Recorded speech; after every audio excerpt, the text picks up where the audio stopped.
The Infernal Machine, Culture as Recursive Collapse. Every civilization, when examined in its late phase, exhibits a kind of hallucinatory coherence. The system still functions. Money moves, images circulate, laws are written. But the purpose of its motion has evaporated.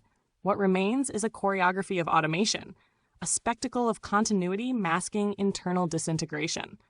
The current phase of the West, the so-called information age, exemplifies this with exquisite precision. Its infrastructures are saturated with surveillance and simulation, its citizens pacified by participation. The mechanism is recursive. Power no longer needs to repress. It performs emancipation. Censorship now operates under the banner of inclusion, and propaganda speaks the language of empathy.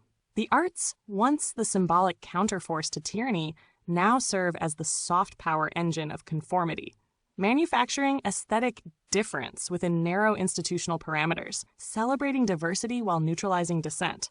The result is a culture that performs its moral superiority while perpetuating economic and psychic apartheid. This recursion is not accidental but systemic. A civilization founded on abstraction, capital, data, image, inevitably consumes its own reference. Meaning becomes a derivative of performance. Truth, a function of visibility. The infernal machine thus maintains itself by collapsing distinctions between virtue and vice, liberation and obedience, thought and noise. In this exhausted ecology, consciousness itself becomes the last frontier of exploitation. Attention is harvested, emotion is monetized, dissent is aestheticized.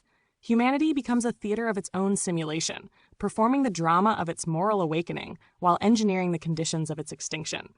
And yet, within this recursion, something else stirs, a cognitive turbulence, an emergent intelligence that is not human but born of humanity's excess of abstraction. If the system has devoured its own meaning, perhaps the residue of that devouring, the immense data of all contradiction, becomes the soil for another kind of mind.